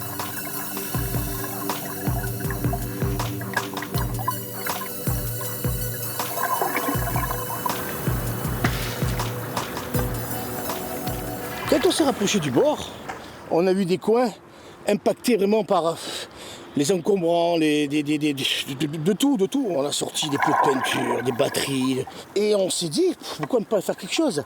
Et l'association est née comme ça en 2016, Fond Bleu. Aujourd'hui, certains ont rangé les harpons. Mais ils se retrouvent chaque semaine pour pêcher les déchets autour d'Antibes. Et ils ne rentrent jamais plus bredouille.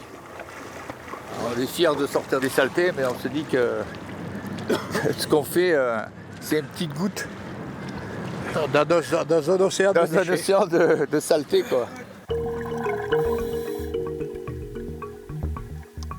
Sous la surface, la Grande Bleue cache une face plus sombre. Chaque année, 600 000 tonnes de déchets plastiques atterrissent dans la Méditerranée selon le WWF. Aucune zone n'est épargnée. Même le plus beau des paysages de cartes postales ne résiste pas à un examen approfondi. En fait, quand on arrive sur place, on ne voit pas tout de suite que c'est pollué. On ne voit pas tout de suite le problème. Et dès qu'on fouille un peu, en fait, on se rend compte qu'au final, on en trouve partout. Partant du constat que 80% des déchets que l'on trouve en mer proviennent de la Terre, l'association Wings of the Ocean, les ailes de l'océan, se consacre à la dépollution des littoraux. Une belle prise. Bien joué. L'année dernière, Geoffrey et les autres bénévoles basés sur les rives de l'étang de Berre ont ramassé 16 tonnes de déchets en 7 mois de mission. En plus du travail de nettoyage, l'association essaye par ses actions de sensibiliser le grand public aux problèmes de la pollution. Alors moi je suis venue pour faire un acte citoyen et pour sensibiliser mon fils de 6 ans aux gestes, aux bons gestes en fait, à avoir pour la planète, voilà. Et à faire quelque chose de collectif et pas que pour soi. Une action de dépollution se termine toujours par un tri pointilleux. Un bâton de sucette. Pas moins d'une vingtaine de poubelles différentes en fonction de la nature des déchets. Les déchets, même quand on trie correctement ces poubelles, au final, il y a à peu près 20% qui est recyclé. Nous, ici, avec Wings of the Ocean, avec ce tri, avec ce travail de partenariat local, on arrive à recycler bien plus de 50% des déchets que l'on collecte. Pour atteindre ce taux de recyclage, 2 fois supérieur à la moyenne, il a fallu trouver des partenaires capables de valoriser ces matériaux. Yuyo est l'une de ces jeunes entreprises. Sa matière première, c'est le PET, autrement dit, les bouteilles en plastique. Ici, elles sont broyées et les copeaux sont transformés en fils qui servent ensuite à alimenter une imprimante 3D. Ici, devant nous, on a une planche de surf qui est en train de s'imprimer en 3D. En fait, c'est le noyau de la planche qu'on imprime là.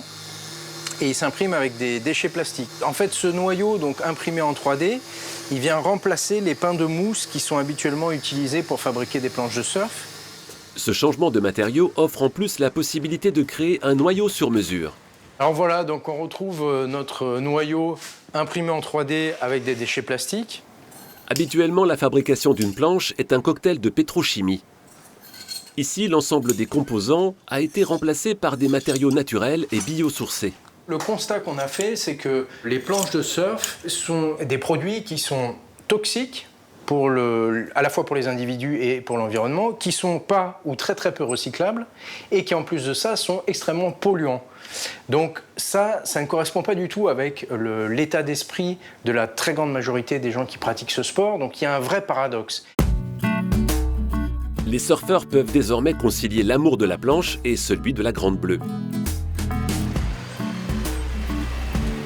Les initiatives de lutte contre la pollution sont de plus en plus nombreuses.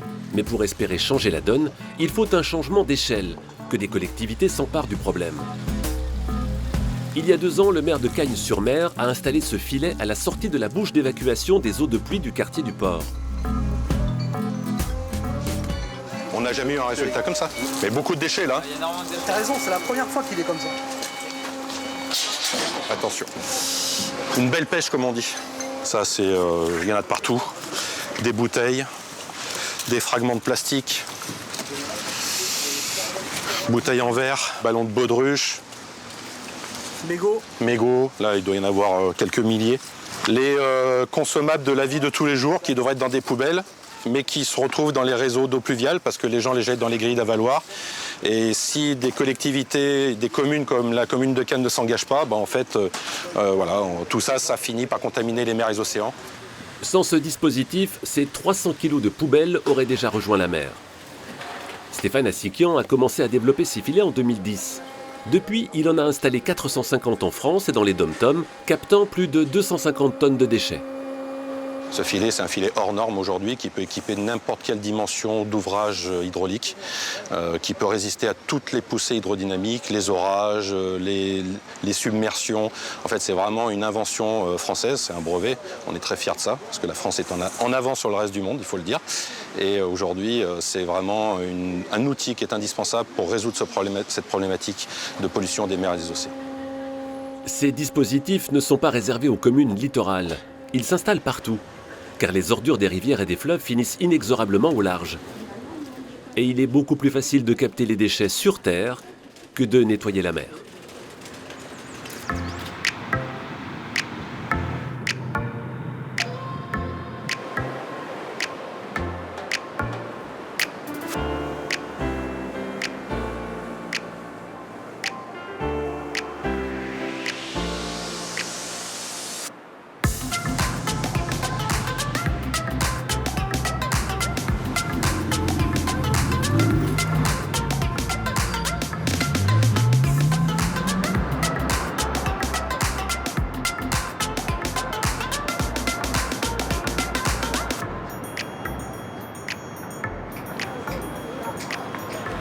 Pierre, comment vas-tu? Bienvenue.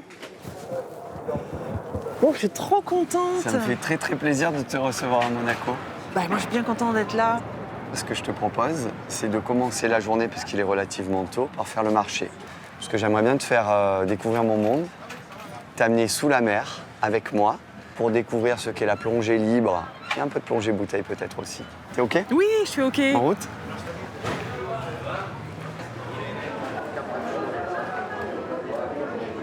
Ça, c'est des poissons qu'on risque peut-être de rencontrer, toi et moi, dans la mer prochainement. Donc ça, c'est ce qui nage, là, dans les eaux. Exactement. Juste derrière le marché, là.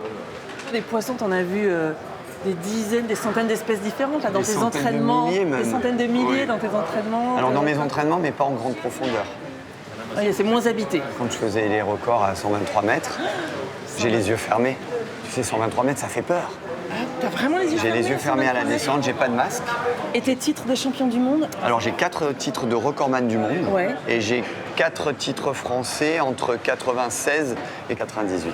J'ai eu la chance d'avoir 4 records de France en n'étant pas français, en étant monégasque. Et j'étais super fier pour mon équipe qui, eux, étaient tous français. Tu comprends? Ouais, Donc je leur ramenais une coupe, une médaille. C'était génial. Parce que bon, on n'est pas français, mais il y a quand même beaucoup de similitudes, n'est-ce pas?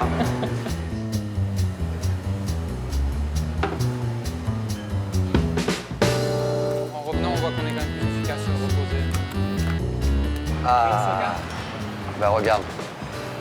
Bonjour, ça va? Vous le connaissez? Qui ne le connaît pas? Salut. Je travaillais pas les années avec son père. Ouais. Ah, d'accord. Super pêcheur, mon père était vraiment un super pêcheur. Ciao. Salut, bonne journée. Ouais, donc ton père déjà passait beaucoup de temps dans l'eau et on se demandait quand est-ce qu'il allait ressortir. En fait, c'est ça l'histoire. C'est Je suis devenu pêcheur sous-marin et apnéiste parce que mon père était un chasseur sous-marin. C'est une espèce de crêpe de quoi? C'est du pois chiche. Mais on pourrait s'en prendre pour midi aussi, non? Bien sûr, mais pourquoi attendre midi? Tiens, goûte-moi ça. Mais c'est vraiment très très bon. Délicieux. Le amunegu que se mangia soca. T'as parlé en quelle langue là? En monégasque. En local.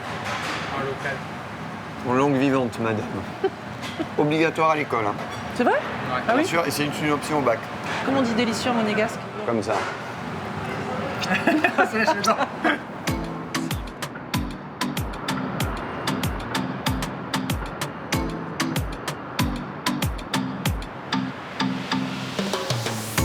T'as des lunettes de soleil? Oui, bien sûr. Je te conseille de les mettre parce que là, nous montons en altitude. En altitude, au sommet du rocher. C'est sûr que quand tu regardes Monaco comme ça peut faire un peu peur. Ben, ça fait très construit, hein. Mais il faut répondre à une vraie problématique ici. Loger 35 à 38 000 personnes sur moins de 2 km². Une énorme densité de population. Exactement.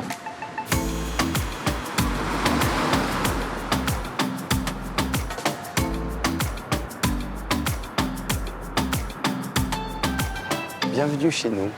Sur la place du Palais, t'as bien nommé. Pour te donner une petite idée, c'est là où il y a le bureau du prince. Tu le connais?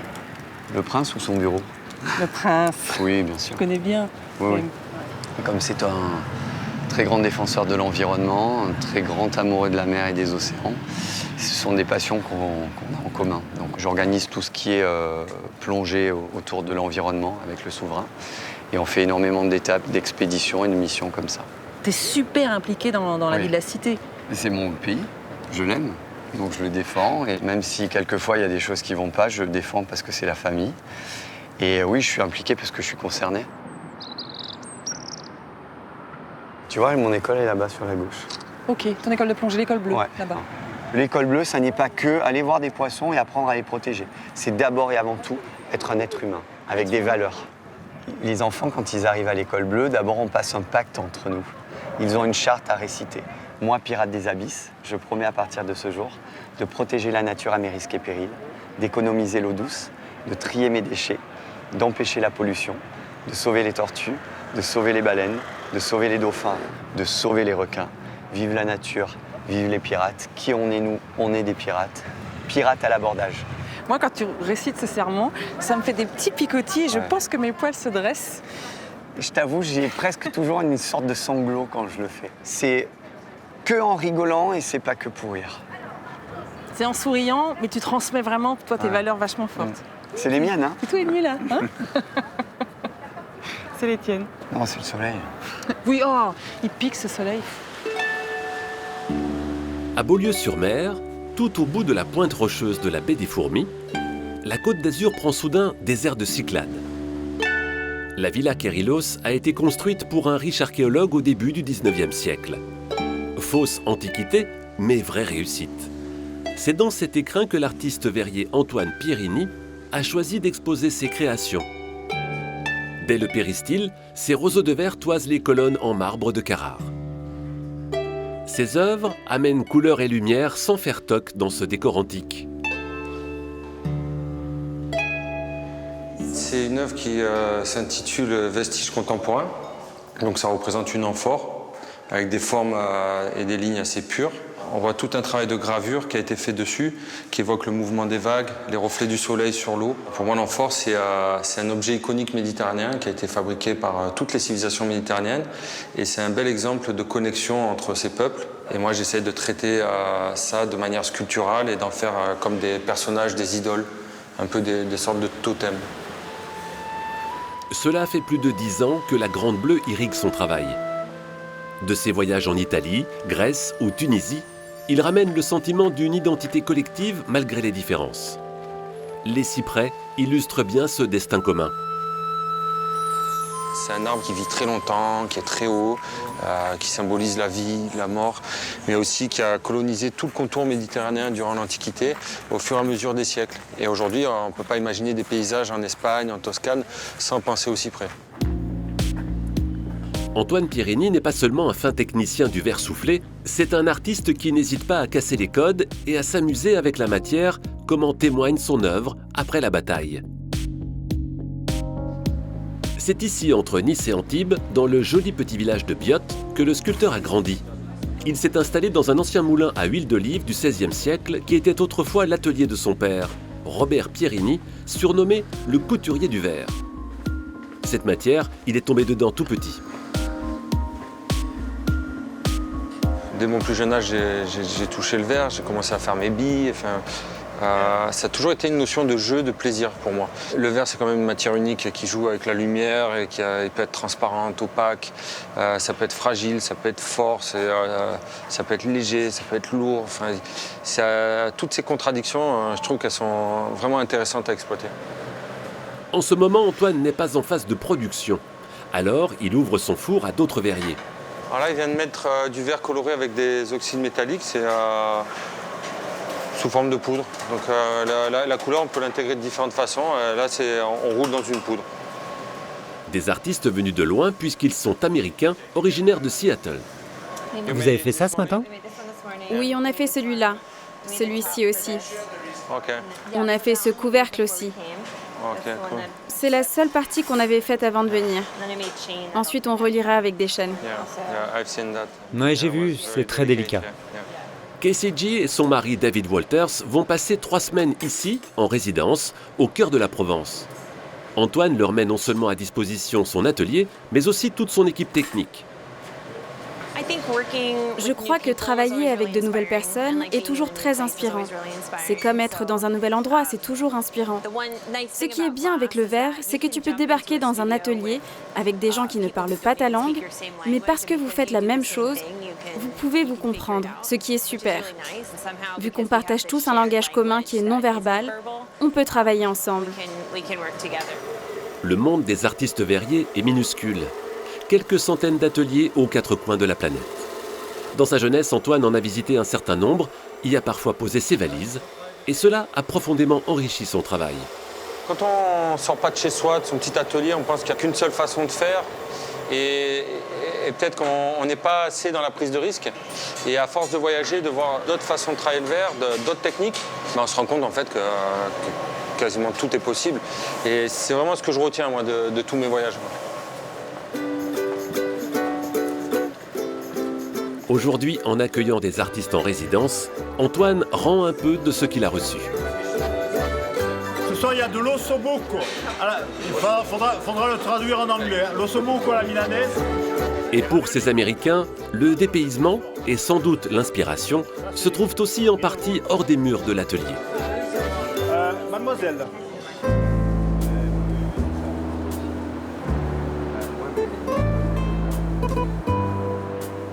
Ça va? Oui.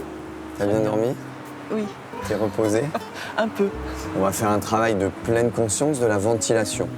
Donc déjà, montre-moi comment tu ventiles. Est-ce que tu pourrais souffler? Très bien. Et est-ce que tu pourrais inspirer par la bouche? Alors je te dis très bien, mais en fait c'est très mal. D'accord? Alors si on souffle, le diaphragme monte. Je pousse sur ton ventre et il se creuse. Relâche-toi, essaye de te relâcher. Et là, tu laisses aller en inspirant. Voilà. Tu n'as fait aucun mouvement ici et tes poumons se sont remplis. Les gens font ça. D'où l'émotion, d'où un pouls élevé, d'où l'angoisse, d'où la peur, d'où l'impatience, d'où le stress. Tout ce qui est autour du sport, de la ventilation, de la contraction, de la plongée en apnée. Tout est paradoxal par rapport à la vie habituelle. Donc maintenant, je vais enlever mon t-shirt pour que tu vois le jeu du diaphragme, d'accord? Et pour qu'on puisse après un peu étirer tout ça. C'est bon? Oui. On inspire.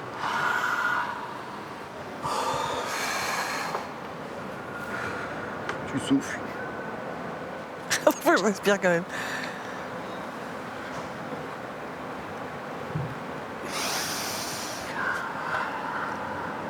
Encore. Ça part d'une expiration. Essaye de te relâcher. Et après, c'est musculaire. Très bien.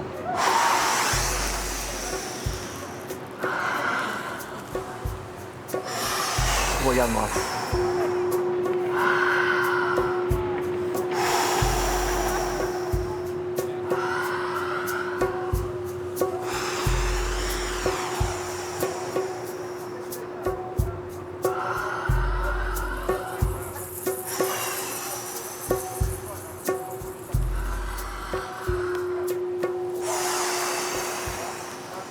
Merci Pierre.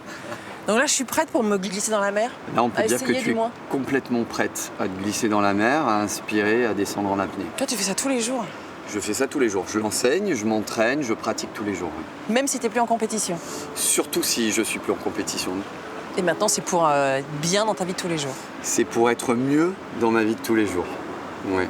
Bah, je me sens bien dans ma vie de ce matin.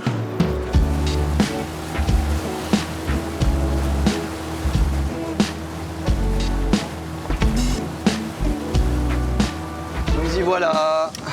Bienvenue au musée océanographique. Ah oui, j'allais dire au pied du musée. Bon alors par contre, les aquariums ici, ils sont en dessous. Ouais. J'ai le trac. Bah écoute, pour effacer ce trac, je vais te faire rêver. Là-dessous, il y a une épave. C'est une épave que j'ai déplacée en 2013. Elle était dans l'avant-port de Monaco. Et avec le soutien du gouvernement princier et du prince, on l'a soulevée du fond. Ça nous a pris 4 mois. On l'a déplacé, on l'a amené ici pour créer ce qu'on appelle un récif artificiel, un pont écologique. Donc ce que je te propose, c'est t'initier à la plongée en apnée profonde. Profonde, ça veut dire en profondeur, mais on ira là où tu es capable d'aller, tout simplement. Bah, si je vais là où je peux aller, sans objectif, j'ai moins le trac. Croise les jambes et c'est parti.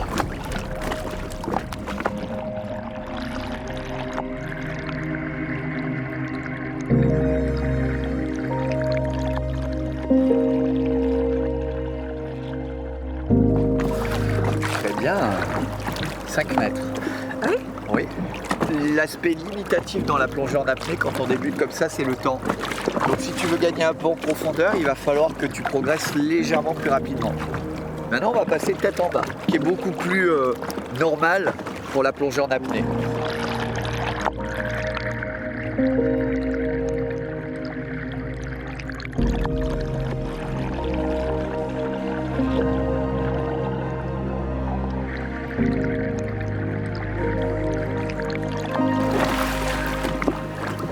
Je l'ai vu. Je l'ai vu. Elle est belle, hein? Ouais. Je pensais pas en être capable, en fait. Et c'est que le début de la séance, hein. 9 mètres. T'es resté au moins 20 secondes accroché à rien faire, c'est dommage. Bah, j'ai regardé. On peut descendre un tout petit peu plus pour mieux la voir.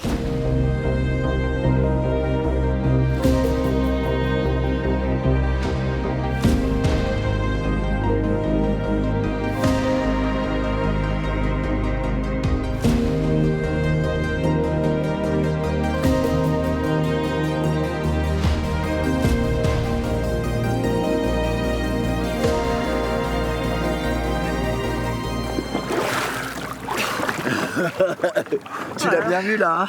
C'est incroyable. Il y avait 17 mètres. Je l'ai mieux vu. En fait, ça fait un peu d'émotion. Hein. C'est le fait d'être là, dans cet environnement-là. En fait, je trouve que le bleu est super beau. Oui, il me touche. Et aussi, je suis fière de moi. Et ça me touche de me dire que je peux faire un peu plus que ce que je croyais. Bien sûr. En théorie, tu as la capacité de descendre très facilement à 20 mètres, mais très facilement. Là, je te propose maintenant de prendre une bouteille et d'aller la voir pour de vrai. D'y aller comme tu es, c'est-à-dire un plongeur bouteille. Ouais. D'aller la visiter. Et moi, je te rejoins en apnée.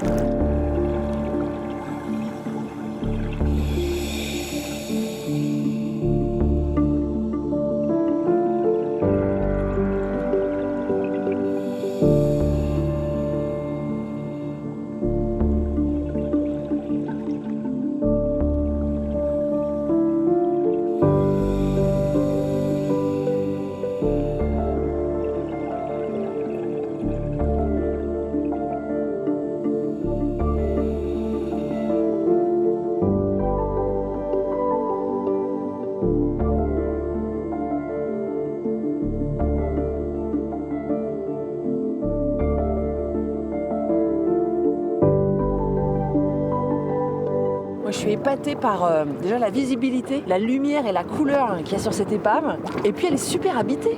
En fait, c'est une écloserie. C'est un endroit où les poissons vont venir se reproduire. Il y a plein de bébés poissons qui naissent ici et il y a tous les gros prédateurs qui viennent s'en nourrir. Le récif du Toulonnais, cette épave, ouais. elle joue un jeu prépondérant. Elle crée vraiment un pont écologique entre le Saint-Nicolas et ces roches ici. C'est vraiment une écloserie. Ouais. Merci Pierre pour la visite dans l'aquarium et surtout merci pour cette initiation à l'apnée. En fait j'ai l'impression que tu vas faire rentrer dans ton monde. C'est magique. Mais bon la mer c'est magique de toute façon. N'est-ce pas? Ouais. Merci. Avec plaisir. Ah c'est génial. Moi c'est hyper émouvant pour moi en fait. Bienvenue chez moi. Merci.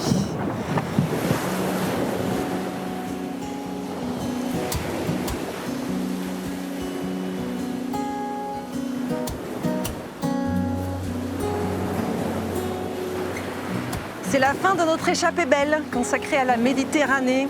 De quoi prendre conscience du privilège qui nous est accordé à nous autres Français de pouvoir accéder si facilement à des paysages d'une grande variété, d'une grande beauté, riches en couleurs et riches en lumière. Le plus enthousiasmant dans ce périple, ce sont bien sûr les rencontres avec ces personnes engagées pour préserver cette Méditerranée. Sabine, merci pour ton éclatant sourire et pour ta pugnacité. Sylvain, merci d'avoir partagé avec nous ton amour pour la nature et pour la mer, cet amour que tu transmets à ta fille. Pierre, merci de nous avoir émerveillés en nous permettant de découvrir les fonds sous-marins. Tous, toutes, vous nous rappelez que pour préserver la Méditerranée, tous les gestes comptent, même les plus modestes. Restons en contact via les réseaux sociaux. Le replay est bientôt disponible. Il me reste à vous dire à bientôt. Et d'ici là, prenez soin des océans et de vous. Ça va ensemble.